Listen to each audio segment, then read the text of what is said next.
Hi dear friends, welcome to be better and to best. दोस्तों बहुत बहुत स्वागत है। हम देख रहे हैं इंडियन कॉन्स्टिट्यूशन का जो आर्टिकल का मैप होता है उसको कवर कर रहे हैं। पार्ट 2 है जिसमें हम मौलिक अधिकार को देखेंगे। पहले पार्ट में हमने नागरिकता और संघ क्षेत्र को देखा था। तो चलिए भाग 3 को हम देखते हैं। मूल अधिकार से संबंधित है। अनुच्छेद 12 से लेकर 35 तक दिया गया है। तो ये सबसे पहला क्वेश्चन आपका बनता है जो बहुत ही सरल होता है। अब यहाँ पे हम देखेंगे अनुच्छेद 12 क्या है। अनुच्छेद 12, 13 ध्यान से देखिएगा। 12 में दी गई है परिभाषा और 13 में आपका दिया गया है कि कुछ मूल अधिकारों से संबंधित जो असंगत या उनका अल्पीकरण करने की विधियां होती हैं उनका उल्लेख किया गया है। अब हम देखते हैं अनुच्छेद 14। अनुच्छेद 14 क्या कहता है कि विधि के समक्ष समता का अधिकार। अनुच्छेद 14 कहता है कि विधि के समक्ष सभी को समानता का अधिकार होगा। 15 क्या कहता है, किसी भी ठीक है राज्य के किसी भी नागरिक के विरुद्ध धर्म के आधार पे, वंश के आधार पे, जाति के आधार पे, लिंग, जन्म स्थान, इसको रट लीजिए। धर्म, वंश, जाति, लिंग और जन्म स्थान, ये 5 ऑप्शन आपको कहीं भी घुमा सकता है, कुछ भी उलट फेर करके रख सकता है। ठीक है, तो इसको ध्यान रखना है। 15 और 16 क्या कहता है। 16 कहता है कि राज्य के अधीन मतलब अवसर की समानता की बात कही जा रही है। तो अक्सर आपको कन्फ्यूजन होता है अवसर की समानता और विधि के समक्ष समता। तो पहले समता आएगी, ठीक है, समता आएगी विधि के समक्ष। पहले कानूनी रूप से समानता मिलेगी, फिर अवसर भी आपको दिया जाएगा 16 में। 17 क्या कहता है, छुआछूत या अस्पृश्यता का अंत। कोड वर्ड कर लीजिए, याद हो जाएगा। अस्पृश्यता बोले तो 17। 18 में उपाधियों का अंत कर दिया गया और यहीं से हमारी सारी समानता के अधिकार समाप्त हो जाते हैं। अब स्वतंत्रता देखते हैं कितने प्रकार की स्वतंत्रता है। तो सबसे पहले स्वतंत्रता का अधिकार किसमें दिया गया है, अनुच्छेद 19 से 22 में दिया गया है। अनुच्छेद 19 क्या कहता है कि वाक एवं अभिव्यक्ति की स्वतंत्रता, इसमें प्रेस की भी स्वतंत्रता किया जाएगी, भाषण की भी स्वतंत्रता आ जाएगी। ठीक है, तो ये प्रेस, भाषण, ठीक है, या बोलने की स्वतंत्रता, वाक या अभिव्यक्ति की स्वतंत्रता, ये सब 19 में आ जाएगा। इस 19 जो है स्पेशल है, इसमें 5-6 भाग और दिए हैं। तो उसको आप जब संविधान पढ़ेंगे तो उसमें आप देख लीजिएगा। फिलहाल इसमें जितना दिया है उसको ध्यान दीजिएगा। अनुच्छेद 20 क्या कहता है कि अपराधों के लिए दोष सिद्धि। तो अगर इसमें पूरा अपराध के लिए नहीं याद कर सकते तो दोष सिद्धि तो आप याद रखिएगा। दोष सिद्धि के संबंध में संरक्षण की बात कही गई है। ठीक है, 21 क्या कहता है। 21 बहुत ही इंपॉर्टेंट है और जो कुछ भी नहीं मिलता तो सब ले जाके इसी 21 में ही रख देते हैं, जिसको व्यक्तिगत का ठीक है व्यक्तिगत अधिकार कहते हैं। तो किसी भी व्यक्ति को प्राण एवं दैहिक, तो 21 में क्या है, प्राण एवं दैहिक, इसको आप याद रखिएगा। 21 का क्या कहता है, शिक्षा के अधिकार की बात कही गई। 21 का में क्या कहा गया है, शिक्षा का अधिकार, जो अब कितना हो गया है, 6 से 18 हो गया है। ये पहले कितना था, 14 था।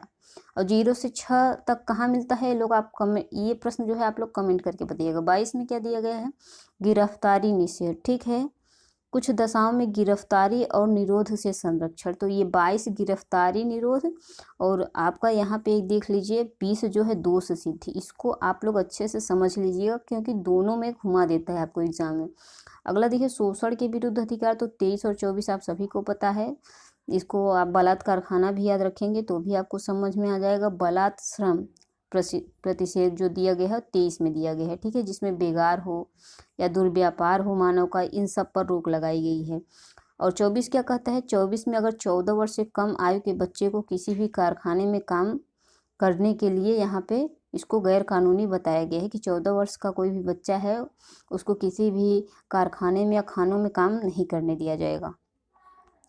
अगला देखिए धर्म की स्वतंत्रता की बात कही है। 25 से 28 अनुच्छेद में है धर्म की स्वतंत्रता।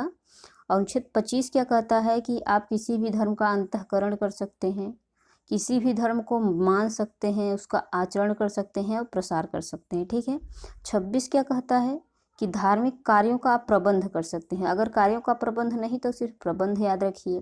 पहले में अंतःकरण मान सकते हैं, आचरण कर सकते हैं, प्रसार कर सकते हैं। 26 आ जाता है तो प्रबंध कर सकते हैं। 27 क्या कहता है, 27 वेरी इंपॉर्टेंट है। देखिए बहुत सारे लोग जो दानी बनने का ढोंग करते हैं ना, इसलिए कर से बचने के लिए उनको टैक्स न देना पड़े। ठीक है, तो अगर धार्मिक कार्य के लिए आप कोई भी पैसा खर्च करते हैं उस पर आपको टैक्स नहीं देना पड़ता है। 28 क्या कहता है, 28 कहता है कि आप धार्मिक संस्थाओं में शिक्षा या धार्मिक उपासना में उपस्थित होने के लिए स्वतंत्रता दी गई है। ठीक है, तो 28 को आप ध्यान दीजिएगा, बहुत ही इंपॉर्टेंट है। 27 को भी। अब यहाँ पे हम देखेंगे संस्कृति और शिक्षा संबंधी अनुच्छेद को। तो ये 29 और 30 में दिया गया है। सबसे पहले हम 29 को देखते हैं। 29 में क्या दिया गया है कि अल्पसंख्यक वर्गों के हितों का संरक्षण। अल्पसंख्यक वर्गों, जो आरक्षण की बात कही जाती है, SC ST OBC महिला, ये सब इसमें दिया गया है, या मुस्लिम आरक्षण। और 30 में क्या दिया गया है कि शिक्षण संस्थानों की स्थापना। भी तो शिक्षा ग्रहण की बहुत सारे अधिकार इनको मिले, विशेषाधिकार मिले, आरक्षण मिले। उसके बाद प्रशासन करने का अल्पसंख्यक वर्गों को अधिकार है, प्रशासन भी कर सकते हैं और अपने शिक्षण संस्थाएं भी खोल सकते हैं। 31 देख लीजिए, बहुत इंपॉर्टेंट है। 31 को फिर से ध्यान से देखिएगा कि अनुच्छेद 31 जो है संपत्ति के अधिकार से संबंधित है। 44वें संविधान संशोधन, 4 4 8 करेंगे तो 8 आ जाएगा, तो 78 आप याद रखेंगे। 78 नहीं याद है तो 4 + 4 8 होता है, तो 78 आपको वैसे भी आ जाएगा। धारा 6 पूछता नहीं, फिर भी ध्यान रखिएगा। अब देखिए कुछ विधियों की आवृत्ति, व्यावृत्ति, ये क्या है? 31 क और घ। 31 क क्या कहता है कि संपदाओं आदि के अर्जन के लिए उपबंध करने वाली विधियों की आवृत्ति। 31 ख क्या कहता है? कुछ अधिनियमों और विनियमों का विधिमानकरण। अनुच्छेद 31 ग क्या कहता है? कुछ नीति निर्देशक तत्वों, ठीक है, निर्देशक तत्वों को प्रभावित करने वाली विधियां। फिलहाल ये इतना नहीं पूछता है, आप एक नज़र इसमें डाल लीजिए बस। अब देखिए, अब जो इम्पोर्टेंट है, संवैधानिक उपचारों का अधिकार, अनुच्छेद 32 से 35 तक दिया गया है। 32 में क्या दिया गया है कि इस भाग द्वारा प्रदत्त अधिकारों को प्रवर्तित करने के लिए समुचित कार्यवाहियों को उच्चतम न्यायालय के समादेशन कराने का अधिकार प्रत्याभूत किया गया है। तो ये सब बहुत आपको टफ लग रहा होगा, कुछ नहीं है। अगर आपके मौलिक अधिकारों का उल्लंघन होता है किसी भी सरकार के द्वारा, चाहे राज्य सरकार हो चाहे केंद्र सरकार हो, तो आप सर्वोच्च न्यायालय, उच्च न्यायालय में उसके विरुद्ध क्या कर सकते हैं? केस कर सकते हैं, ठीक है। और 33 क्या कहता है कि इस भाग में प्रदत्त अधिकारों का बलों आदि पर लागू होने के लिए, यहाँ पे ध्यान से देखिए, इस भाग द्वारा प्रदत्त अधिकारों का बलों आदि को लागू होने के उपांतरण करने की शक्ति, मतलब कि संसद को शक्ति दी गई है कि वह संविधान में मूल अधिकार में संशोधन कर सकता है, ठीक है, यही बात कही है, लेकिन मूल ढांचे में संशोधन नहीं कर सकता, ये भी ध्यान रखिएगा।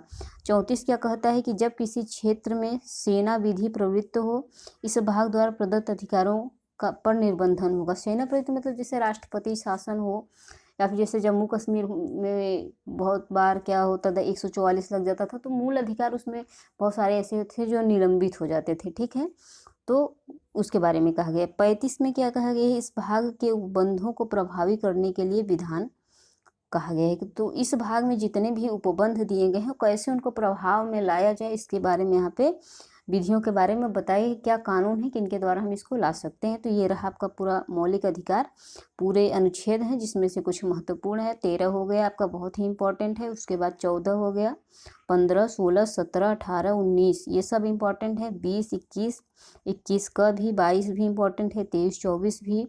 उसके बाद यहाँ पे देखिए 27 बहुत इंपॉर्टेंट है, 25, 26 तो आपको पता ही है।